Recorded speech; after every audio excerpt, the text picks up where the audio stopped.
और आपने ये कई बार सुना होगा आयुर्वेद के किसी बड़े पंडित के मुंह से या विशेषज्ञ के मुंह से कि हमारा जो पेट है इसमें हमेशा अम्ल बनता है,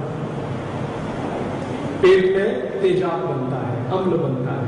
रसायन शास्त्र की भाषा में कहूं तो हाइड्रोक्लोरिक एसिड बनता है। तो पेट में अम्ल है और मुंह में क्षार है, लार क्षारीय है और पेट में अम्ल है। अम्ल और क्षार जब दोनों मिलते हैं तो रसायन शास्त्र में कहा जाता है कि वो एक दूसरे को न्यूट्रल करते हैं, निष्प्रभावी करते हैं, एक दूसरे को समानता के सिद्धांत पर बैलेंस कर लेते हैं, संतुलित कर लेते हैं। अम्ल और क्षार मिल जाए तो अम्ल अम्ल नहीं रहता, क्षार क्षार नहीं रहता, दोनों मिलकर एक मृदु पदार्थ बन जाता है जिसको लवण कहा जाता है विज्ञान की भाषा में। तो पेट में बन रहा है अम्ल और मुंह में बन रही है लार जो क्षार है। ये क्षार और अम्ल एक दूसरे से मिलते रहे तो पेट आपका हमेशा संतुलित रहेगा।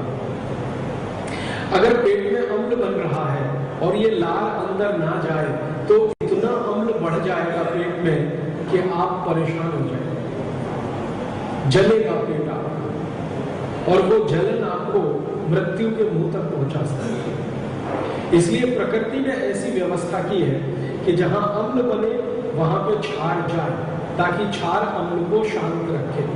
तो मुंह की लार बार बार पेट में अंदर जाए, इसकी व्यवस्था है हमारे शरीर में। तो मुंह की लार पेट में जाएगी, अम्ल के साथ मिलेगी, अम्ल को संतुलित रखेगी, न्यूट्रल बनाएगी।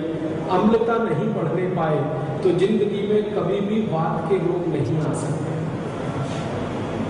आयुर्वेद में कहा गया है जब पेट की अम्लता बढ़ती है तब वात के रोग शुरू होते हैं।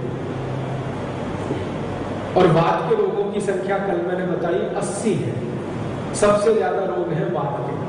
तो वात के रोग कभी भी ना बढ़े पेट में, इसके लिए सरल उपाय है कि अम्लता हमारे पेट की ना बढ़े। और अम्लता ना बढ़े हमारे पेट की, इसका सरल उपाय है कि लार बार बार पेट में अंदर जाती रहे। और लार बार बार पेट में अंदर जाए, इसका सबसे सरल उपाय है पानी को घूट घूट पीते रहे। जितने घूट पानी पिएंगे उतनी लार पानी के साथ मिलकर अंदर जाएगी।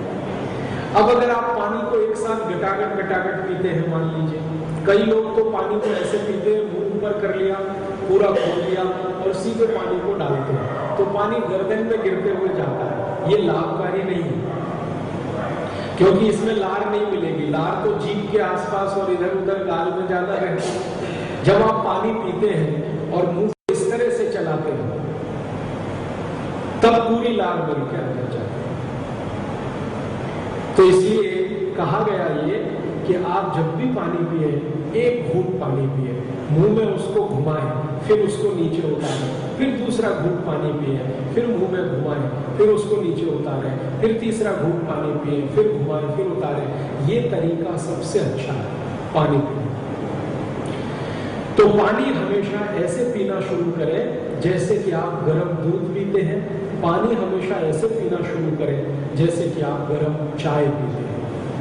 पानी हमेशा ऐसे पिए जैसे कि एक एक सिप करके आप कोई दूसरी चीज पीते हैं। ये पानी आपको सबसे ज्यादा फायदा देगा। और एक साथ गटागट पिया हुआ पानी फायदा तो नहीं देगा, नुकसान जरूर कर देगा। आपको सुन के हैरानी होगी कि एक साथ गटागट पिया हुआ पानी सबसे ज्यादा दबाव डालता है किडनी पर। एक साथ गटागट पिया हुआ पानी लोटा भर के या गिलास भर के तुरंत हमने पूरा उतार दिया, ये सबसे ज्यादा दबाव डालता है आपकी किडनी पर। क्योंकि किडनी ही है जो पानी को छानकर आपके शरीर से बाहर निकालने के काम में लगी रहती है। आप जानते हैं 2 किडनियां भगवान ने हम सबको दी। तो एक साथ गटागट पिया हुआ पानी सबसे ज्यादा दबाव डालता है किडनी पर। और धीरे धीरे धीरे धीरे सिप करके पिया हुआ पानी किडनी के लिए सबसे ज्यादा सहायक है, सबसे ज्यादा मददकारी है। आप जीवन भर अगर ये चाहते हैं कि आपको किडनी की कोई समस्या ना हो तो आप बस एक छोटे से नियम का पालन करते रहें। और नियम ये है कि घूट घूट करके पानी पीते रहें। भारत के ये आयुर्वेद शास्त्र से निकला हुआ ज्ञान, जिसको अष्टांग हृदय में संग्रहित किया गया, ये ज्ञान अभी दुनिया भर के देशों में भी फैला पिछले कई वर्षों, और अमेरिका जैसे देशों में इस पर काफी कुछ रिसर्च शुरू हुआ है। मैं पिछली बार जब आया था और श्रेयांश हॉल में मेरा व्याख्यान माला थी, तब यहाँ पर एक न्यूज़पेपर की कटिंग हमारे सहयोगी भवनेश भाई ने मुझे दी। शायद वो हिंदू न्यूज़पेपर की कटिंग थी, जिसमें अमेरिका के 2 वैज्ञानिकों का रेफरेंस था। उन्होंने 10 साल एक ही बात पर रिसर्च किया। अमेरिका के 2 वैज्ञानिकों ने, दोनों नेफ्रोलॉजिस्ट हैं। नेफ्रोलॉजिस्ट आप समझते हैं, मूत्र रोग विशेषज्ञ। दोनों ने इस बात पर 10 साल रिसर्च किया कि पानी को धीरे धीरे करके पीना, सिप सिप करके पीना, और पानी को एक साथ घटाघट पीना, दोनों में क्या अंतर है। 10 साल उन्होंने जितने पेशेंट पर रिसर्च किया, उनका ये कहना है कि एक साथ घटाघट पानी पीने का कोई लाभ शरीर को होता नहीं, कोई लाभ नहीं होता, 1% भी लाभ नहीं होता। उन्होंने तो अपने रिसर्च में यहां तक कह दिया कि एक साथ जैसे ही आप पानी पीते हैं, वो पानी मूत्र पिंड में और किडनी में दबाव डाल के बाहर ही जाता है, बिना किसी परिवर्तन किए हुए। माने पानी का काम है शरीर में बहुत तरह के परिवर्तन लाना। तो एक साथ जब गिलास भर के, लोटा भर के पानी हम घटाघट पी जाते हैं, किडनी पे दबाव आता है उसका, मूत्रपिंड पे दबाव आता है उसका, और उसके बाद वो बाहर निकलता है बिना किसी उपयोग के। वो दोनों साइंटिस्ट 10 साल पेशेंट पे काम करके ये नतीजे पे पहुंचे कि जो घूट घूट पिया हुआ पानी है, वही शरीर के लिए अनुकूल है। अब हमारे देश में और दुनिया में ऐसी मान्यता है कि अमेरिका में कोई रिसर्च हो जाए तो पक्की बात है। भारत में वो बात 3500 साल पहले से है कि पानी को घूट घूट पीना। हमारे देश के महान व्यक्ति वाघभट्ट जी 3500 साल पहले बोल रहे हैं पानी को घूट घूट पीना। तो हमको लगता है अरे ठीक है, लेकिन अमेरिका में 2 साइंटिस्ट और नेफ्रोलॉजिस्ट कह रहे हैं, तो अभी हमें लगता है कि बड़ी बात है। मैं आपको एक और जानकारी देता हूं। जापान की सरकार ने इसी पानी के नियम को अपनी चिकित्सा पद्धति में शामिल किया है। यही नियम, पानी घूट घूट पीना। इसके साथ 2-3 नियम और भी उन्होंने रखे हैं, सवेरे उठकर पानी पीना मैं बताऊंगा। लेकिन जापान की सरकार ने अपनी चिकित्सा पद्धति में ये नियम को शामिल कर दिया। अमेरिका के 2 साइंटिस्ट इस पर रिसर्च करके नतीजा निकाल चुके हैं।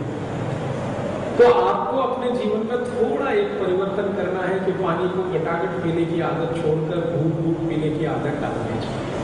अब मैं आपको और एक जानकारी देता हूं जो आपने रोज देखी है अपने जीवन में। मनुष्य जाति को छोड़ दे थोड़ी देर के लिए, माइनस कर दे दिमाग से, पक्षियों को देखें वो पानी कैसे पीते हैं। किसी भी पक्षी को आप देखिए वो पानी कैसे पीता है। चिड़िया को देखिए, तोते को देखिए, कबूतर को देखिए, कौवे को देखिए, कोयल को देखिए, पानी कैसे पीता है। वो चोंच में एक बूंद पानी उठाएगा, कोई भी पक्षी, फिर धीरे धीरे चोंच को ऐसे चलाएगा, फिर पिएगा, फिर दूसरा बूंद पानी उठाएगा, फिर चोंच को धीरे धीरे चलाएगा, फिर पिएगा, फिर तीसरा बूंद पानी उठाएगा, फिर चोंच को धीरे धीरे चलाएगा, फिर पिएगा। सारे पक्षी इसी तरह से पानी पीते हैं। जानवरों को देखिए आप, कुत्ते को देखिए पानी पीते हैं। कुत्ता चाट चाट के पानी पीता है। चाट कर पानी पीने का एक ही कारण है कि ज्यादा लार पानी में मिलकर अंदर जाए। शेर को देखिए चाट कर पानी पिएगा, चीते को देखिए चाट कर पानी पिएगा। जितने पशु आप अपने आसपास देखेंगे सब चाट के पानी पीते हैं। गाय भैंस को देखिए, गाय बैल और भैंस वो पानी कैसे पीते हैं। गाय पानी को एक बार खींचेगी मुंह में और रोक के रखती है उसको, फिर आप उसकी गर्दन पे ध्यान देंगे तो एक एक घूंट नीचे उतार देगा उसके शरीर के और आकार के हिसाब से।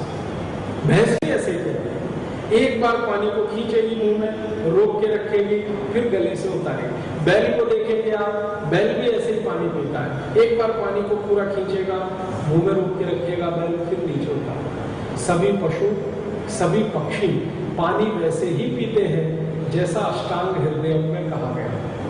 एक मनुष्य है जिसने मूर्खता करके बेवकूफी करके पानी को गटागट पीने का अपना कोई नया तरीका निकाल लिया और उसी के कारण बीसियों बीमारियों में फंस गया। आप किसी भी पक्षी को देखिए, कोई पक्षी ओवरवेट नहीं है। किसी चिड़िया का वजन उसकी जरूरत से ज्यादा नहीं है। किसी पक्षी को घुटनों का दर्द नहीं है, आर्थराइटिस नहीं है। किसी कुत्ते को डायबिटीज नहीं है। किसी शेर को और चीते को हार्ट अटैक नहीं होता। कोई पक्षी कभी हार्ट अटैक से नहीं मरता। मतलब मैं कहना चाहता हूँ, बीमारियों से कभी कोई पशु नहीं मरता, बीमारियों से कभी कोई पक्षी नहीं मरता, क्योंकि पशु और पक्षियों को बीमारियां होती नहीं है, क्योंकि वो कुछ नियमों का पालन करते हैं। प्रकृति ने दिखाया ज्ञान उनको सिखाया गया। आप जानते हैं, पशु पक्षियों के स्कूल कॉलेजेस नहीं है, उनका कोई प्रोफेसर नहीं है, उनको कोई बताता नहीं है, कोई सिखाता नहीं है। वो कहाँ से सीख कर आते हैं? प्रकृति से सीखते हैं, पर्यावरण उनको सिखाता है।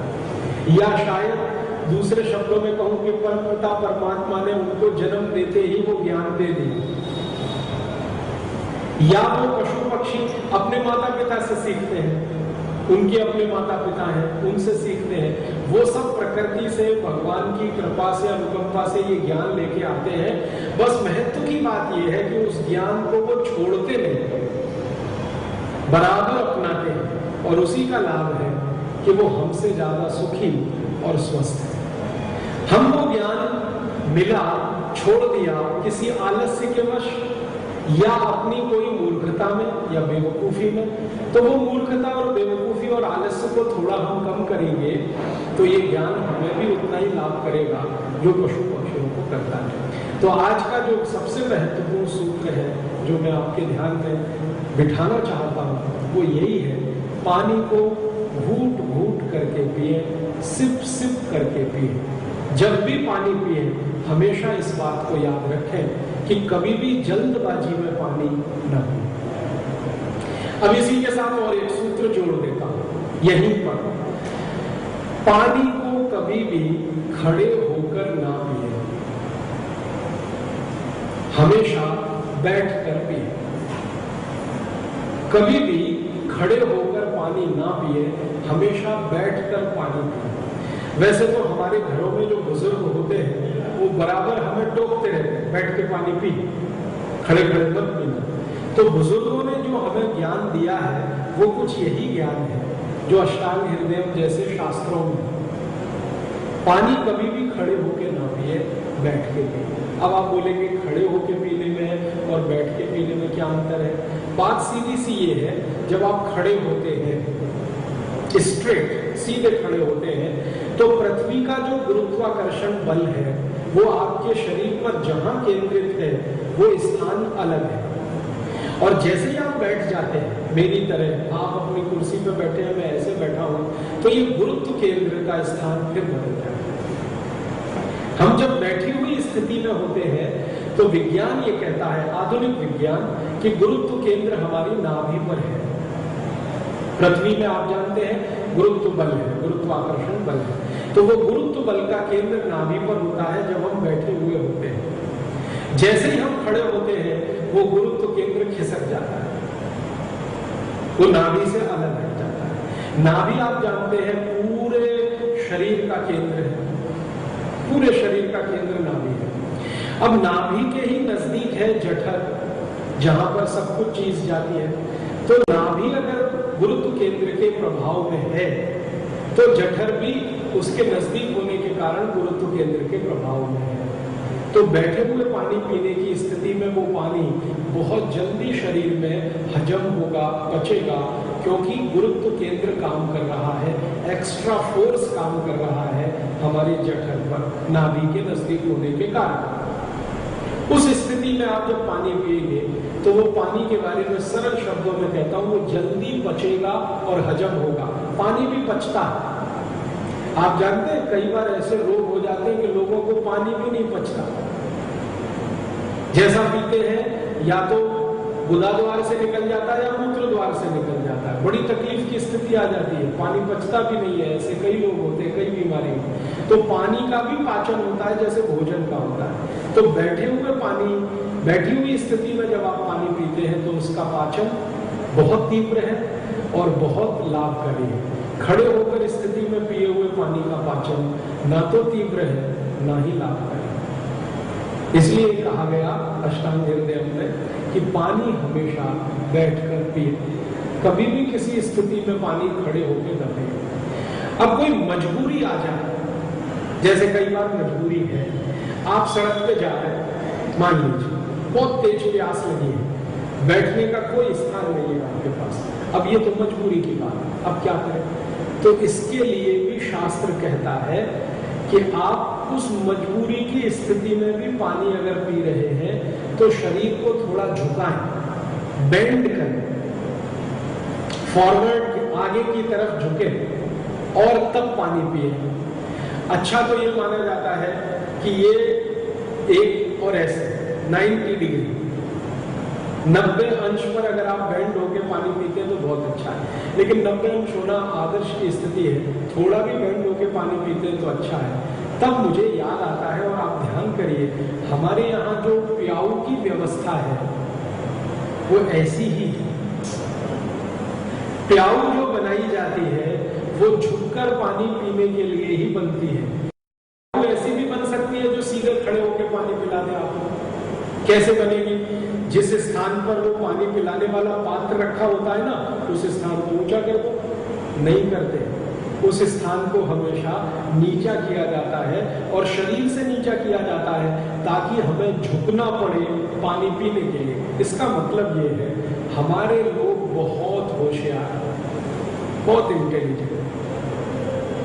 अब आप देखो ना, प्याऊ बनाने वाले और प्याऊ चलाने वाले तो साधारण लोग ही है ना समाज के, वो कोई विज्ञान पढ़े हुए लोग नहीं है, वो कोई डॉक्टर नहीं है, जो कोई आयुर्वेद के पंडित भी नहीं है, लेकिन उनको इतना ज्ञान तो है कि प्याऊ का पानी पिलाना है तो पात्र जहां रखेंगे वो ऐसा होना चाहिए स्थान के शरीर को झुकना पड़े। इसलिए सभी प्याऊ में हम आगे झुकते हैं, ओक लगा के पानी पीते हैं। तो मजबूरी की स्थिति में आप पानी पी रहे हैं तो झुके और झुककर पानी पिए। वो झुकने का एक ही महत्व का मतलब है विज्ञान के हिसाब से कि गुरुत्व केंद्र आपका नाभि के नजदीक ही रहे पानी पीते समय, बस इतनी सी बात है। तो आप इस बात को जरा सोचना शुरू करिए कि भारत में कोई काम अगर किया गया है तो बड़ा सोच समझकर लोगों ने उसको किया है। हजारों साल से प्याऊ की व्यवस्था इस देश में चल रही है, आज की स्थिति में भी चल रही है जब पानी 15 रुपए लीटर बिक रहा है। फिर भी इस देश में प्याऊ चलाने वाले हैं और पानी पिलाने वाले। हमारे यहाँ तो मैंने देखा है कि बड़े बड़े करोड़पति गर्मियों के दिन में अपना काम धंधा छोड़कर पानी पिलाने पे रहते हैं। करोड़पति लोगों को देखा मैंने सब जगह, रेलवे स्टेशनों पर मैंने देखा है, शहर के बड़े बड़े लखपति करोड़पति जिनका एक दिन का व्यवसाय धंधा 10 करोड़ का, 15 करोड़ का, 20 करोड़ का है, वो भी गर्मियों के दिन में धंधा छोड़कर वो लगे हैं पानी पिलाने के लिए, खुद जाते हैं रेल के डिब्बे के एक एक नजदीक और पानी लोगों को पिलाते हैं। उस स्थिति में जब पानी 15 रुपए लीटर बिक रहा है इस देश में, दूध से महंगा पानी बिक रहा है इस देश में, तब भी लोग हैं। इसका माने ये है कि भारतीयता मरी नहीं है और संस्कृति खत्म नहीं हुई है, सभ्यता अभी भी जीवित है इस देश की। करोड़पति लोगों को कई बार मैंने पूछा, भाई ये क्या कर रहे हैं आप, 10 करोड़ का धंधा आपका रोज का है, फिर आप पानी पिलाने में लगे हो। तो उन्होंने कहा भैया सब कुछ इसी दुनिया के लिए नहीं है, आगे की भी दुनिया है। आगे की दुनिया माने मुझे मोक्ष में भी जाना है। ये 10-20 करोड़ 100 करोड़ तो इस दुनिया का है, उस दुनिया में तो इसका कुछ लेना देना नहीं है। उस दुनिया में तो काउंटिंग होगी मेरे इसी पानी की। मैं ये 100, 200, 500 लोगों को जो पानी पिलाऊंगा, इनके दिल से जो दुआएं निकलेंगी और मेरे दिल तक पहुंचेगी, ये काउंटिंग होने वाली है मेरी दूसरी दुनिया में जब मैं छोड़कर जाऊंगा।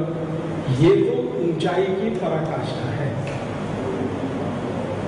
ये बात आपको अमेरिका में कहीं देखने को नहीं मिलेगी, यूरोप में भी नहीं मिलेगी। लैटिन अमेरिका में नहीं मिलेगी, ये भारत में ही मिलेगी। तो भारतीयता में कई चीजें बहुत ऊंची हैं, उनमें से सबसे ऊंची चीजों में से एक है पानी पिलाना। प्यासे को पानी, भूखे को रोटी, ये हमारे यहाँ धर्म में भी सबसे ऊंचा है। हम जिसको धर्म मानते हैं, जो धारण करने योग्य है, उसमें हमारे यहाँ प्यासे को पानी, भूखे को रोटी सबसे ऊंचा काम माना गया है। तो करोड़पति लोग गर्मियों के दिन में उस ऊंचे काम के लिए नीचा काम छोड़ते हैं। 10 करोड़ कमाना, 20 करोड़ कमाना, ये ऊंचा काम नहीं है हमारे यहाँ, ये नीचा काम है, इसको नीचा माना गया है, ये अच्छा नहीं है, हमारे धर्म में भी नहीं है, सभ्यता में भी नहीं। तो कई करोड़पतियों ने मुझे उत्तर दिया कि राजीव भाई, थोड़े दिन के लिए हम नीचा काम छोड़कर ऊंचे काम में लगते हैं, ताकि हमें अगली दुनिया, जो हमारी मोक्ष की दुनिया या इस जन्म के बाद की दुनिया में भी इज्जत से, सम्मान से टिकने का रास्ता मिले। लेकिन जो पानी पिलाने वाले लोग हैं, उनको मैंने बराबर देखा है, जिनको थोड़ा भी ध्यान है, वो हमेशा कोशिशें करते हैं कि पीने वाला झुके और तब वो पिलाए। आज एक बोतल की व्यवस्था जो आई है, इसमें गड़बड़ी मचाई। ये जो बोतलों में पानी मिलना शुरू हुआ, तो हमने झुकना बंद कर दिया, क्योंकि बोतल से पानी पीने के लिए सीधे खड़े होकर गटागट उतारते हैं। ये सबसे नुकसान का काम हम खुद करते हैं। जानवर और पक्षी अभी भी बहुत अच्छे हैं, बोतल से पानी नहीं पीते, वो अपने ही तरीके से पानी पीते हैं। जैसी प्रकृति ने व्यवस्था उनके लिए बनाई है, वैसे ही पीते हैं। 21वीं शताब्दी में हम पहुंच गए हैं, लेकिन कोई कुत्ता अभी तक 21वीं शताब्दी में नहीं पहुंचा, कोई चिड़िया नहीं पहुंची, कोई बंदर नहीं पहुंचा, कोई मगरमच्छ नहीं पहुंचा, वो सब अभी अपनी ही दुनिया में है। ये आदमी के लिए पता नहीं फितूर कहां से दिमाग में घुस गया है। हम 21वीं शताब्दी में है, इसलिए बोतल से पानी पिए, तो समस्या फिर उतनी ही। इसलिए मेरा आपको एक ही कहने का छोटा सा निवेदन है कि आप पानी पीने का नियम हमेशा याद रखें। एक तो बैठ के पानी पीने का नियम है, दूसरा पानी को घूट घूट पीने का नियम है। कभी मजबूरी की स्थिति आ जाए तो आगे झुककर पानी पीने का नियम है। ये आगे झुककर पानी पीना कितना वैज्ञानिक है। जब आप हाथ लगाते हैं मुंह से, हाथ आपने मुंह से लगाया, पानी हाथ में गिरता है, फिर मुंह में होके जाता है, तो अंत में होता क्या है, आप अगर ध्यान देंगे, अगर हाथ लगा के पानी पी रहे हैं तो सारा पानी तलवे को छूता हुआ अंदर जाता है। तलवा है, इसको छूकर अंदर जाता है। और शास्त्र में कहा गया है कि पानी को अंदर जाने के लिए सबसे अच्छी स्थिति वही मानी जाती है कि वो तलवे को छूते हुए अंदर जाए। इसलिए ये इस तरह से हाथ लगा के पानी पीने का नियम है। अब आप थोड़ा 50-60 साल का भारत थोड़ी देर के लिए भूल जाइए, 50-60 साल पहले के भारत की बात करिए, भंवरलाल जी के समय के भारत की बात करिए। ये कभी मेरी तरह जवान रहे होंगे, उस समय के भारत की बात करिए और इनसे पूछिए, 100 में से 99 लोग ऐसे ही पानी पीते हैं। 100 में से 99, चाहे वो घनश्याम दास बिरला हो और चाहे रुइया हो, जिनके हजारों करोड़ के एम्पायर है ना, वो भी ऐसे ही पानी पीते हैं। तो ये जो बात है, वो ज्ञान की बात हमारे यहाँ आई, आचरण में हजारों साल वो चल गई। शायद उस जमाने का भारत बहुत स्वस्थ था आज की तुलना में। जब डॉक्टर कम थे, दवाएं बिल्कुल नहीं थी, वैद्य होते थे लेकिन दवाएं ज्यादा नहीं दिया करते थे। वो तो सिखाते थे, ऐसा मत करो, ऐसा करो, ये पथ्य कर लो, ये पथ्य कर लो। उस जमाने में हम ज्यादा स्वस्थ थे। आज डॉक्टर बहुत ज्यादा है, दवाएं उससे भी ज्यादा है, हॉस्पिटल उससे भी ज्यादा है, तो हम ज्यादा बीमार हैं। कारण एक ही है कि हमने डॉक्टरों पे ध्यान दिया बीमारियों के लिए, दवाओं पे ध्यान दिया बीमारियों के लिए, लेकिन बीमारी ना आए वो ज्ञान हमने छोड़ दिया जो परंपरा से मिला था। हमारे दादा, परदादा, दादा के दादा, दादा के परदादा, उनसे जो ज्ञान मिला था वो छूट गया, उसी में हम फंस गए। उस ज्ञान को फिर से जोड़ने की जरूरत है। मैं सिर्फ इतना आपके ध्यान में लाना चाहता हूं कि दादा परदादा का दिया हुआ ज्ञान कोई साधारण नहीं था। वो शास्त्रीय ज्ञान था। बस अंतर इतना ही है कि सरल शब्दों में आपको वो दिया गया था, शास्त्रों में थोड़े क्लिष्ट शब्दों में वो है। हमारे दादा परदादा सरल भाषा में वो ज्ञान को समझाया करते थे। शास्त्रों में वो प्राकृत में है या संस्कृत में है। सबको प्राकृत आती नहीं, सबको संस्कृत आती नहीं, तो जो प्राकृत और संस्कृत के ज्ञानी है वो तो ले लेते थे उस ज्ञान को, लेकिन साधारण व्यक्ति को सरल भाषा में समझाते थे। तो हमारे दादा परदादा कहते थे, भाई बैठ के पानी पी, खड़े होके क्यों पी? बस अंतर इतना है कि वो बोलते थे बैठ के पानी पी। हम उनसे कभी पूछे क्यों, तो उसका वो ज्यादा लंबा उत्तर नहीं देते थे। वो कहते थे मेरे दादाजी ने कहा, या मेरे पिताजी ने कहा, या मेरी दादी ने कहा। इस तरह से वो बात को बढ़ाते थे। हम थोड़े से पिछले 50-60 वर्षों में दिमाग से लॉजिकल हो गए। लॉजिकल माने हर बात को क्या, क्यों, कैसे में तौलना हमने शुरू कर दिया, और हमारी नई पीढ़ी तो हमसे भी ज्यादा लॉजिकल हो गई है। तो उसको जब तक क्या, क्यों, कैसे में कन्विंसिंग नहीं करते आप, तब तक वो मानती नहीं कि इसमें कुछ दम। ये है समस्या। ज्ञान तो ये सारा मैं जो कह रहा हूँ वो सब वही है जो अपने पुरखों के पास है, दादा दादी नाना नानी के पास है।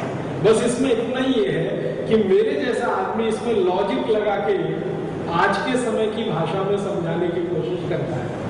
बाकी तो ये सब है। तो हम फिर से याद करें इस बात को कि पानी हमेशा घूट-घूट पिए, हमेशा पानी बैठ के पिए। मजबूरी की स्थिति कभी आ जाए तो सामने झुककर ऐसी स्थिति में पानी पिए कि तलवे से छूता हुआ पानी अंदर जाए। क्लियर? कि स्पष्ट हुआ? अब थोड़ा आगे बढ़े और एक सूत्र की बात करें। अष्टांग हृदय का और एक सूत्र है, वो ये कहता है कि दिन की शुरुआत हमेशा पानी से करें। दिन की शुरुआत हमेशा पानी से करें, माने दिन जब आपका शुरू हो तो पानी से हो। और इसी सूत्र को जोड़कर बोलूं, और एक सूत्र है ऐसा ही, वो ये कहता है कि रात्रि का अंत दूध से करें। माने सोने के समय आप सोएंगे तो उसके पहले जो आखिरी वस्तु आप खाएंगे या पिएंगे वो दूध होनी चाहिए, और सुबह उठते ही जो पहली वस्तु आप पिएंगे या खाएंगे वो पानी होना चाहिए। रात्रि का अंत दूध से और सवेरे की शुरुआत पानी से करें। ये क्या सूत्र है और क्यों है? सवेरे उठते ही आप पानी पिए, ये नियम है। जब आप उठे, कोई उठेगा 4 बजे, कोई उठेगा 4:30, कोई 5, कोई 5:30, कोई 6। जब दिन आपका शुरू होता है पानी से शुरू करें। कोई दूसरी चीज आप नहीं पी सकते। क्यों नहीं पी सकते? जानना चाहिए। सवेरे जब आप सोकर उठते हैं तो रात भर आपके पेट में जो पाचन की क्रिया चली, आपने शाम को भोजन किया, भोजन के पाचन की क्रिया 6 घंटे में पूरी हो गई तो पेट खाली हो गया। अब जैसे ही पेट खाली हुआ तो पेट में अम्ल बनना शुरू होता है। कभी भी पेट खाली होगा तो अम्ल बढ़ेगा, एसिडिटी बढ़ेगी, पेट खाली होगा। तो रात में मान लीजिए आपने शाम को भोजन किया सूर्यास्त के पहले 5:30-6 बजे, और इसमें 6 घंटे जोड़ दीजिए, 12 साढ़े 12 तक जो कुछ खाया सब हजम हो गया। अब आप सवेरे उठे 6 बजे तो 6 घंटे आपका पेट खाली रहा। इस 6 घंटे के खालीपन में पेट में एसिड आया, अम्ल आया और वो जमा हो गया।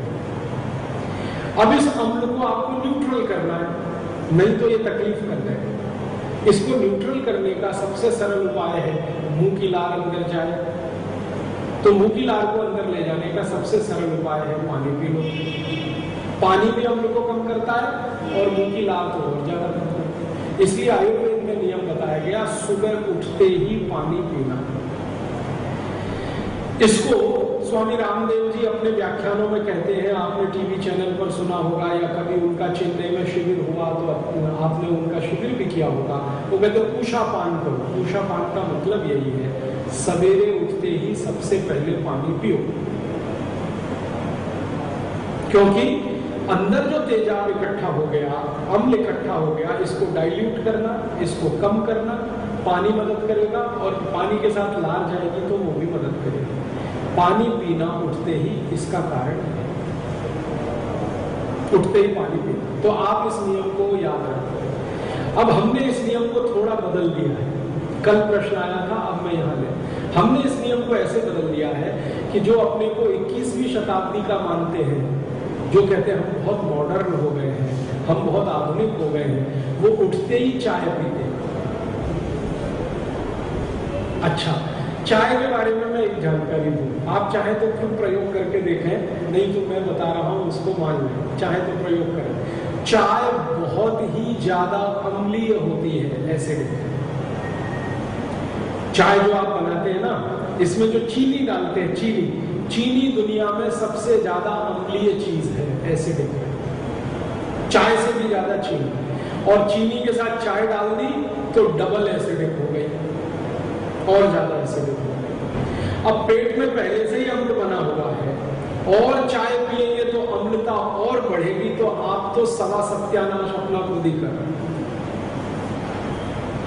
क्योंकि मैंने आपको बताया, आयुर्वेद में कहा गया है कि पेट की अम्लता बढ़ती है तो रक्त की अम्लता बढ़ेगी, कोई रोक नहीं पाएगा। खून में अम्लता बढ़ेगी, क्योंकि जो पेट में है वो खून में है। तो रक्त की अम्लता बढ़ेगी तो आपकी जिंदगी में 80 रोग आएंगे जिनको कोई नहीं रोक सकता। उन सब रोगों से आप जिंदगी भर परेशान हैं। उनमें से ये गठिया का रोग आएगा, आपको घुटने दुखेंगे, कमर दुखेगी, कंधा दुखेगा, खूब जबरदस्त दुखेगा। समझ लीजिए अम्लता बढ़ेगी। हार्ट अटैक आएगा, कार्डियक अरेस्ट होगा, पैरालिसिस होगा, ब्रेन हेमरेज होगा। समझ लीजिए अम्लता बहुत बढ़ी हुई है रक्त में। ये सारे खतरनाक रोग दुनिया में जिनके नाम सुनने से डर लगता है, ये सब अम्लता में से पैदा हुए रोग हैं, एसिडिटी में से पैदा हुए रोग हैं। और एसिडिटी एक तो भगवान की दी हुई है पेट के लिए, ऊपर से चाय पी के आपने और सवाया 1.5 गुना 2 गुना उसको कर लिया। आपने तो खुद अपना फांसी का इंतजाम कर रखा है, सवेरे उठते ही चाय पी रहे। अब कई लोग मुझे ये शिकायत करते हैं कि राजीव भाई चाय नहीं पिए तो टट्टी नहीं उतरती। माने इतना बुरा हाल है कि उठते ही चाय पिए हैं, तब जाकर टॉयलेट में वो फ्रेश हो सकते हैं। अगर इतनी बुरी हालत है तो इसको तुरंत बदलिए। फिर देखिए जानवरों को, पक्षियों को, पशुओं को, किसी को टट्टी उतारने के लिए चाय नहीं पीनी पड़ती, ना कुत्ते को, ना बिल्ली को, ना चिड़िया को, ना मोर, किसी को नहीं। आपको क्यों चाय पीनी पड़ती? तो आप चाय उठते ही पी रहे हैं तो आप तो एसिडिटी बढ़ा रहे हैं, क्योंकि चाय में चीनी बहुत एसिडिक है, चाय खुद भी बहुत एसिडिक है। ज्यादा एसिडिक चीनी, ज्यादा एसिडिक चाय मिलाकर आपने पी ली और ज्यादा अम्लता बढ़ गई। अम्लता बढ़ेगी तो 80 बीमारियां हैं, गठिया की, जोड़ की, सारी बीमारियां, हृदय घात की सब बीमारियां उसी में से निकलती हैं। इसलिए उठते ही चाय न पिए। मेरी बात माने तो चाय कभी ना पिए, क्योंकि चाय पीने लायक नहीं है। चाय में सबसे खराब चीज है वो चीनी, उससे भी ज्यादा खराब है चाय की पत्ती, क्योंकि जो चाय की पत्ती चाय में डाली जा रही है वो असली चाय नहीं है, वो टी डस्ट है, चाय की धूल है। और टी डस्ट बहुत एसिडिक है। इसलिए उठते ही चाय पीने की आदत आप में से किसी को है तो तुरंत बदल दें इसको। फिर उठते ही क्या पीना है? पानी पिए। और पानी पीने का तरीका वही है, घूट घूट पिए। उठते ही पानी पीना शुरू कर दीजिए। 2-3 दिन में पेट इतना अच्छे से साफ होने लगेगा कि आप हैरान हो जाएंगे। कैसे? जैसे उठते ही आपने पानी पी लिया तो सारा पानी पेट खाली होने के कारण बड़ी आंत तक पहुंच जाता है तुरंत, और बड़ी आंत में ही मल फंसा हुआ रहता है। तो पानी वहां पहुंच गया जहां मल फंसा हुआ है, तो मल को निकालेगा, उसका प्रेशर आएगा, तुरंत आप जाएंगे टॉयलेट में, पेट साफ हो जाएगा। 2 फायदे हैं। उठते ही पानी पिएंगे तो अम्लता कम हुई पेट की। दूसरा एक फायदा है कि मुंह की लार रात भर जो तैयार हुई वो सब अंदर चली गई। तीसरा फायदा है पानी पीते ही पेट में दबाव पड़ा, बड़ी आंत पर दबाव पड़ा, पेट आपका साफ हो गया। और आयुर्वेद में सभी ज्ञानी पंडित आज तक ये कहते रहे हजारों साल से कि जिनका पेट सवेरे एक बार में साफ हो जाता है उनकी जिंदगी में कभी कोई रोग नहीं आता। जिनका पेट सवेरे एक बार में साफ हो जाता है उनकी जिंदगी में कभी कोई रोग नहीं आता। ये बहुत ऊंची बात है। पेट की सफाई जिनकी हो जाती है सुबह एक बार, वो बीमार ही नहीं पड़ सकते, क्योंकि पेट की सफाई नहीं होने से सैकड़ों बीमारियां। कब्जियत है, कॉन्स्टिपेशन है अगर पेट साफ नहीं होता। और एक कब्जियत 103 से 104 रोगों को बुला लेती है। कब्जियत पहले आती है, उसके बाद रोग आना शुरू हो जाता है। आजकल मैं जब भी मरीजों को देखता हूँ तो बहुत सारे मरीज जिनका जरूरत से ज्यादा वजन बढ़ा हुआ है, अंत में जब उनकी डायग्नोसिस करते करते मैं पहुंचता हूं तो पता चलता कब्जियत।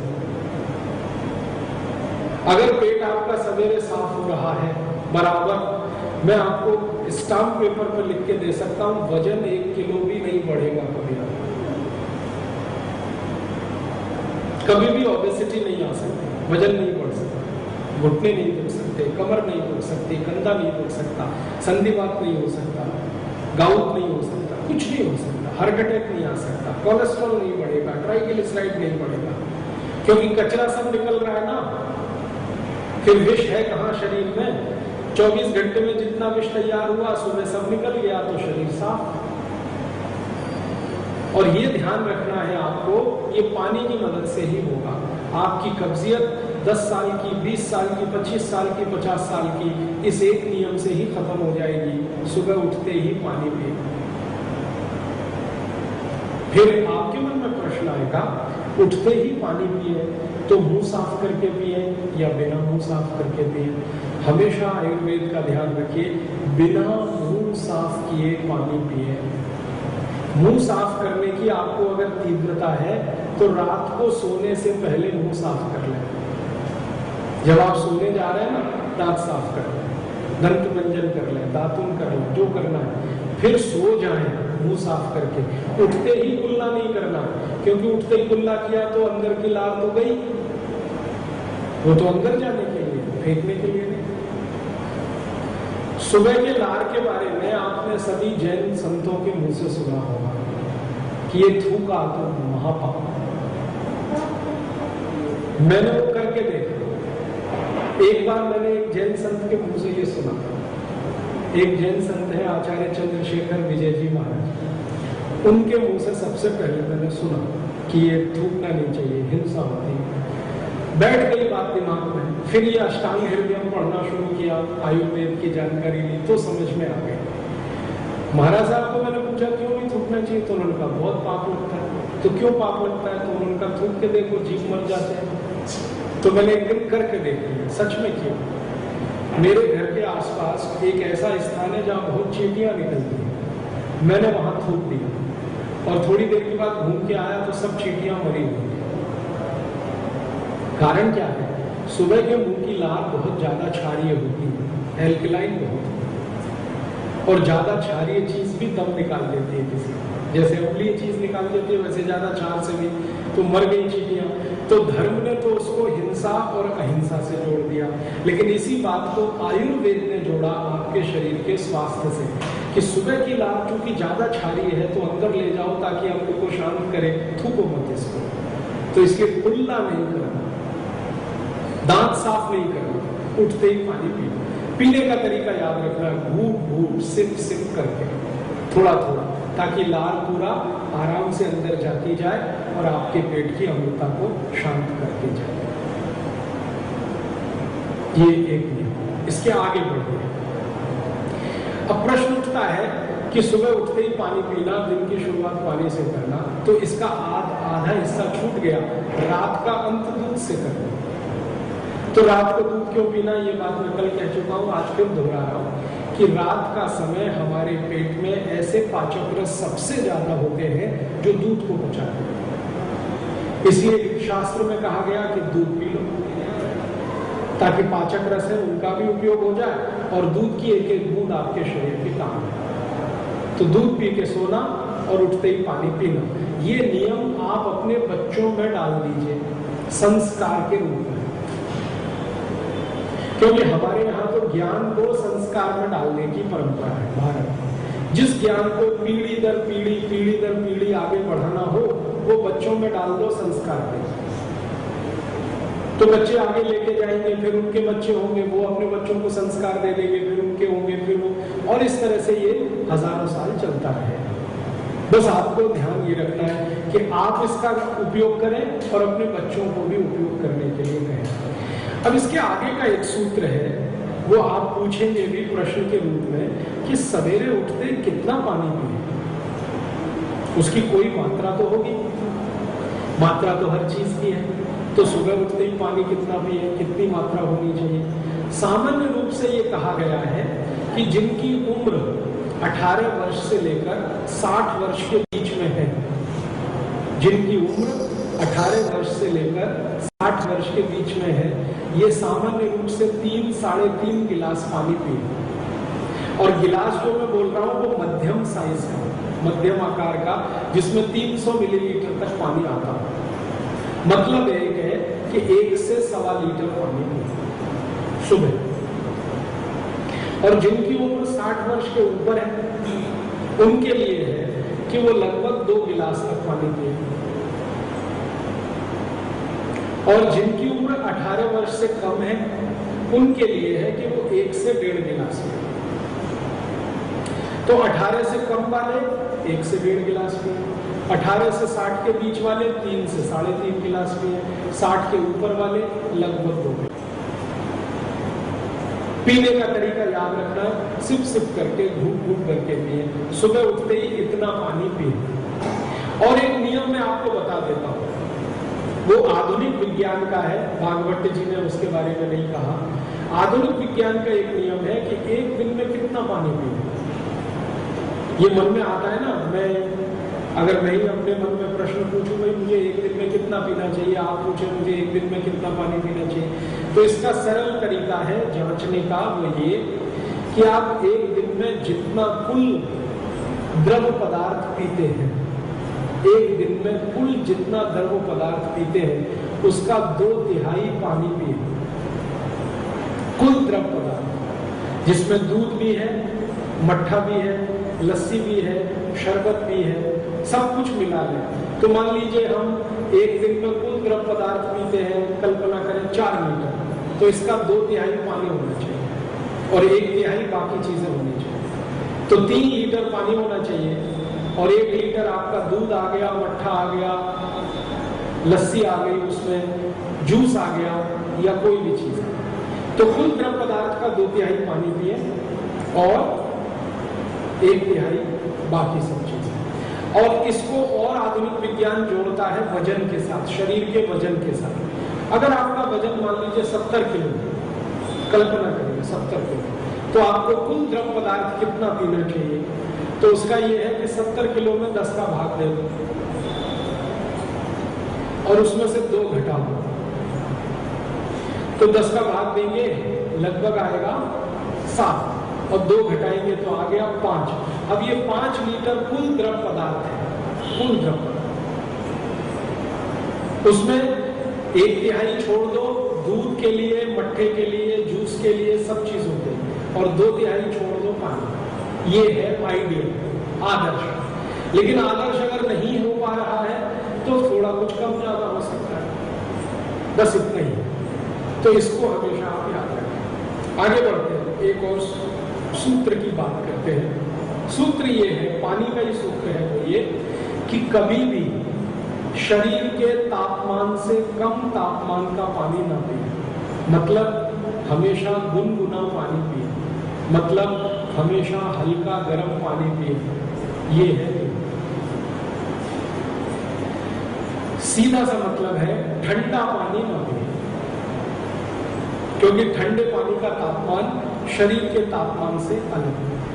आपके शरीर का तापमान है सामान्य रूप से 37 डिग्री सेंटीग्रेड और करीब 98 साढ़े 98 डिग्री फ़ारेनहाइट। ये है शरीर का तापमान। पानी इसी तापमान का होना चाहिए, जितना गर्म शरीर उतना गर्म पानी।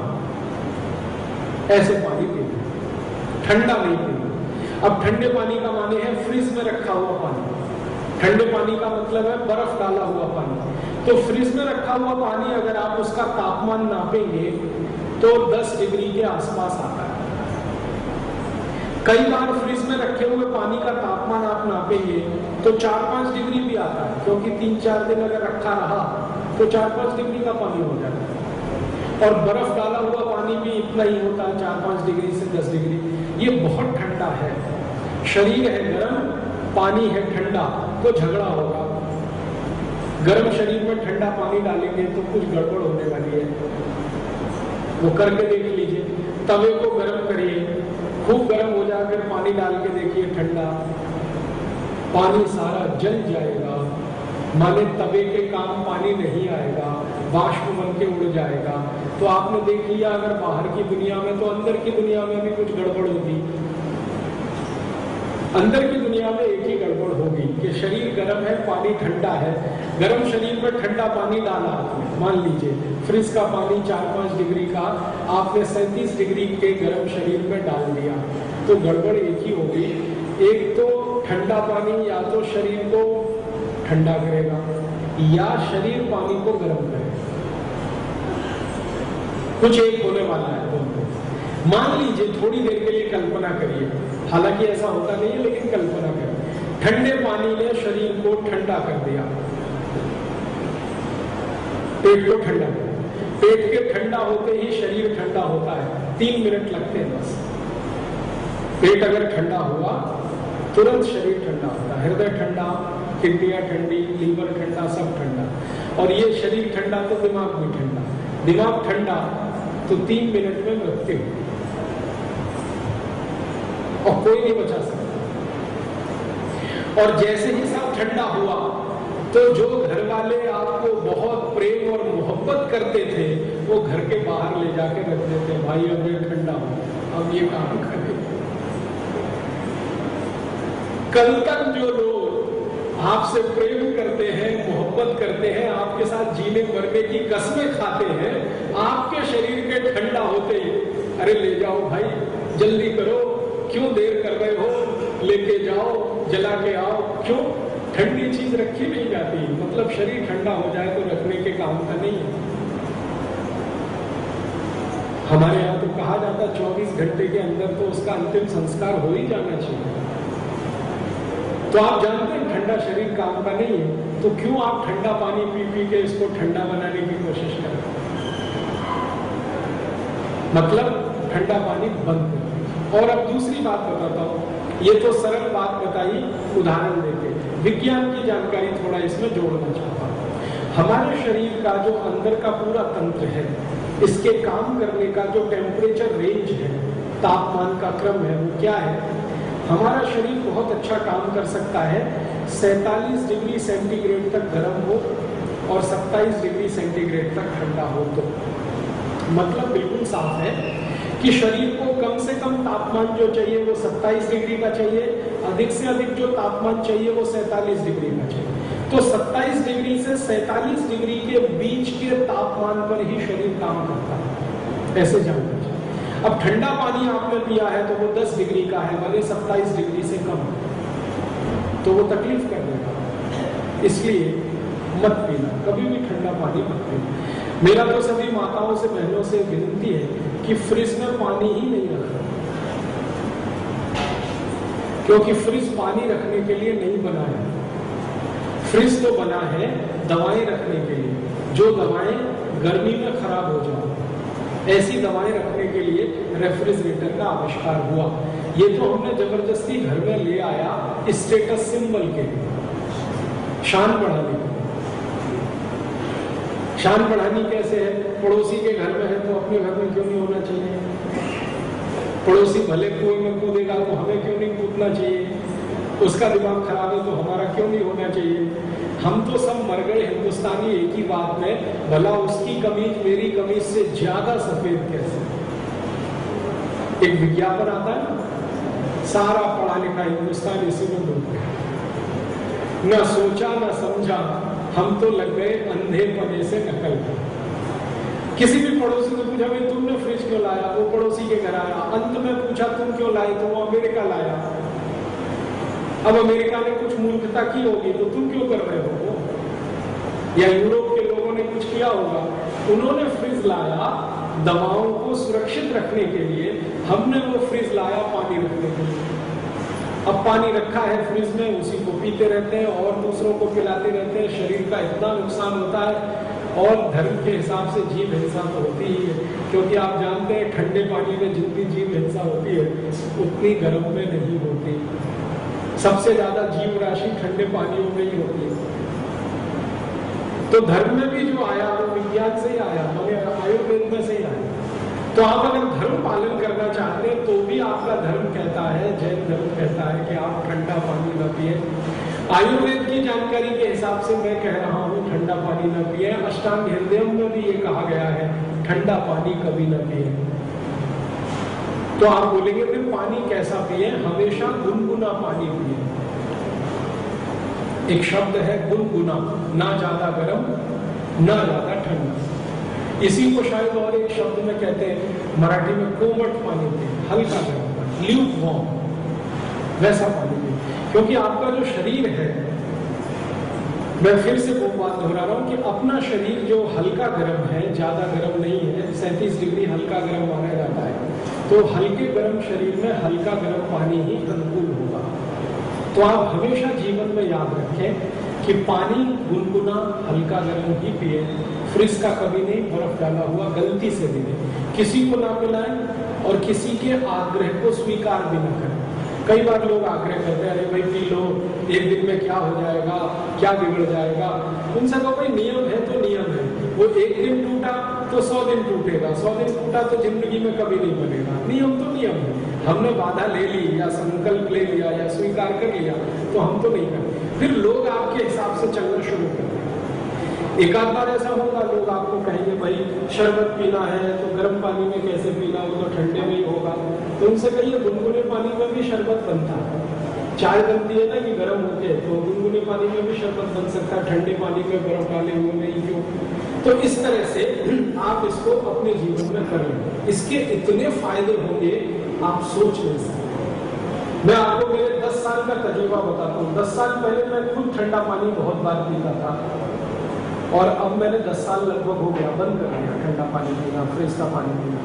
मुझे इतना फर्क आ गया मेरे पिछले 10 साल के जीवन में कि आप हैरान हो जाए। मेरे मस्तिष्क की तीव्रता बढ़ी, स्मरण शक्ति बढ़ी, नींद पहले से अच्छी हुई, भूख पहले से अच्छी हुई, चुस्ती फुर्ती मेरे में ज्यादा आई, काम करने की ताकत पहले से ज्यादा बढ़ी, इंटरनल कैपेसिटी बढ़ी, प्रतिकारक शक्ति, सब तरह के फायदे मुझे हुए एक छोटा नियम पालन करने में।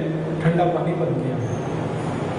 और आप ये बात जैन संतों से पूछ लें जो कभी ठंडा नहीं पानी पीते, उनका जीवन भी आपको दिखाई दे जाएगा। कितना विहार करते हैं, कितना पैदल चलते हैं और फिर भी उनके पाँव शरीर सब काम करते हैं। वो इसी कारण से ठंडा पानी नहीं पीते कभी।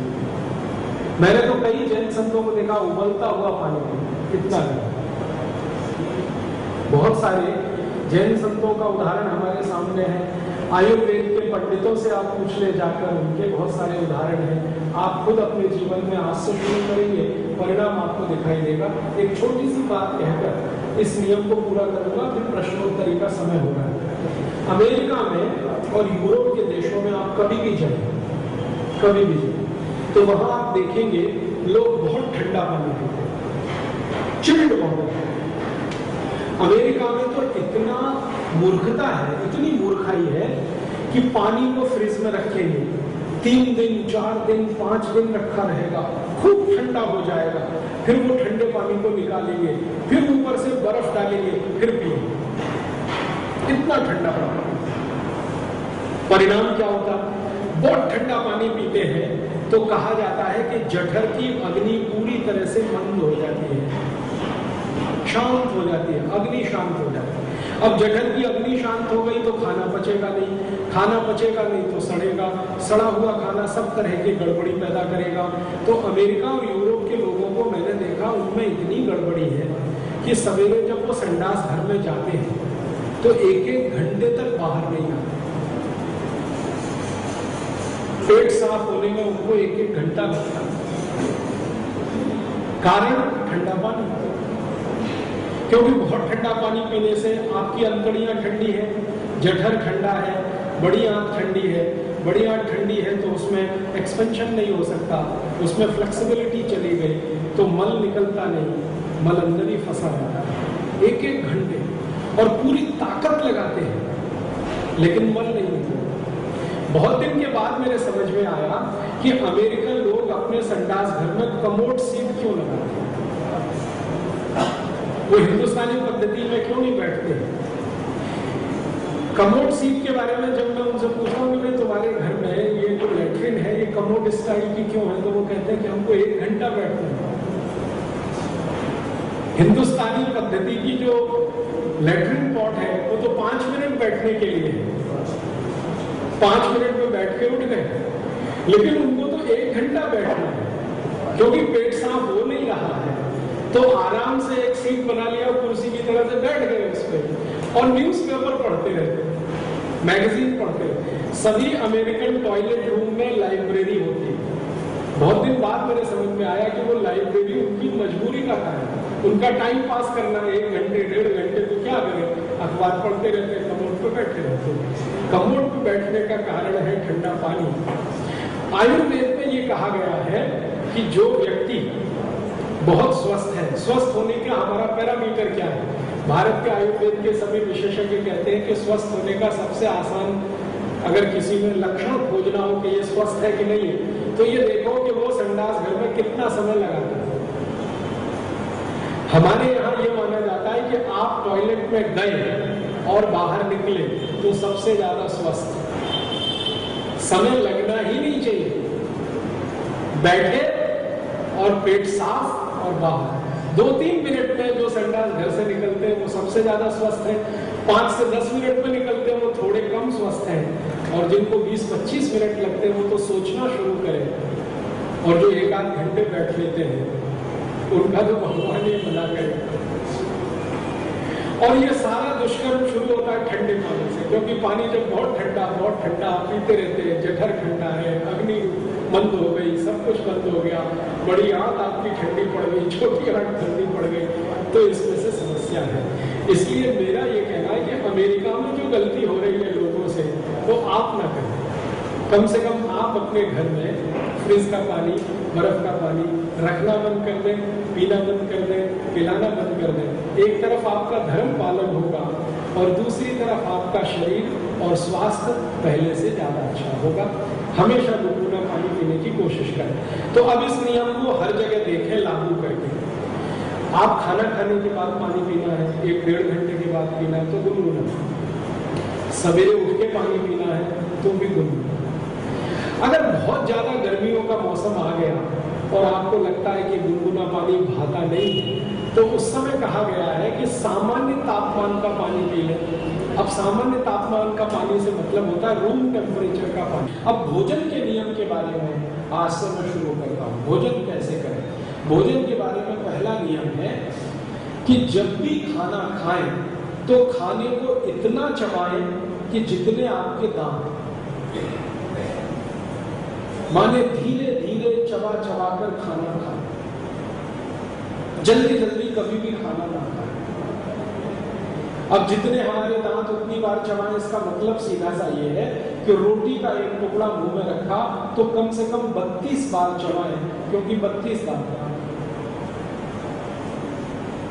अब आप धीरे धीरे चबा चबा कर खाना खाएंगे तो परिणाम क्या होगा?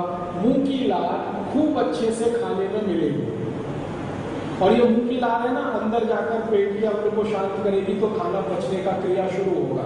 तो खूब अच्छे से मुंह की लार खाने में मिलकर जाएगी तो खाना सबसे जल्दी पचेगा। इसलिए कभी भी जल्दी जल्दी खाना ना खाएं, धीरे धीरे आराम आराम से चबा चबा कर खाना खाएं। ये खाने का पहला नियम। इसके आगे का दूसरा नियम खाने का, कि कभी भी खाना जमीन पर बैठकर खाएं, खड़े खड़े खाना ना खाएं। खड़े खड़े पानी भी नहीं पीना है, खड़े खड़े खाना भी नहीं खा सकते, जमीन पर बैठ के खाना खाएं। मैं ऐसे बैठा हूं, आप तो कुर्सी में बैठे हैं, ये कुर्सी में बैठ के भी खाना नहीं खा, ये बिल्कुल शास्त्र में वर्जित है। जमीन पर बैठे, जमीन पर बैठने का कारण मैं बता चुका हूं कि जब आप जमीन पर बैठे होते हैं तो गुरुत्व केंद्र नाभि पर है, नाभि पूरी तरह से उसके प्रभाव में है, उसको हम अंग्रेजी में कहते हैं नाभि चार्ज है, गुरुत्व केंद्र से, गुरुत्व बल से। नाभि के चार्ज होने से जठर भी चार्ज है, जठर चार्ज है तो अग्नि ज्यादा है, अग्नि ज्यादा है तो जो खाएंगे वो जल्दी पचेगा। इसलिए बैठ के खाना खाएं, खड़े खड़े तो कभी ना खाएं, कुर्सी पे भी बैठ के ना खाएं, जमीन पे बैठ के खाएं। तो अब बहुत लोग मुझे ये कहते हैं कि जी डाइनिंग टेबल ले लिया, तो मैं उनको कहता हूं बेच दो वापस, कुछ काम का तो वो है नहीं। आप अगर हिसाब लगाओगे, चेन्नई जैसे शहर में 1 स्क्वायर फीट जमीन यहां कितने की है? 7,000, मान लो 8,000 1 स्क्वायर फीट। डाइनिंग टेबल कितने स्क्वायर फीट का? 10 बाई 10 का मान लें, या 10 बाई 8 का, 10 बाई 10 का, तो 100 स्क्वायर फीट। अब 100 स्क्वायर फीट जमीन आपने फोकट में दे रखी है डाइनिंग टेबल को, जो 8,000 रुपए स्क्वायर फीट के भाव की है, जिसका कोई उपयोग नहीं होता, और उपयोग तो हो ही नहीं रहा, जगह और घेर रखी है, सफाई करने में भी तकलीफ आती है। तो आपने तो कहा कि हमने तो घर की शान बढ़ाने के लिए लाई है, तो उससे शान बढ़ रही है या जिंदगी खराब हो रही है? और वैसे भी साहूकार पेट में घर छोटे हैं, तो छोटे घरों में खुला स्थान रहे, वो डाइनिंग टेबल लगा के आपने वो भी घेर रखा है। घर के बारे में एक बात आप हमेशा याद रखिए, वास्तु में, भारतीय वास्तु जो है ना, भारतीय वास्तु, उसमें बहुत स्पष्ट कहा गया है, घर में स्थान जितना खुला होगा, आपका दिल और दिमाग उतना ही खुला होगा। और घर में स्थान जितना घिरा हुआ होगा, संकुचित, दिल और दिमाग दोनों संकुचित होगा।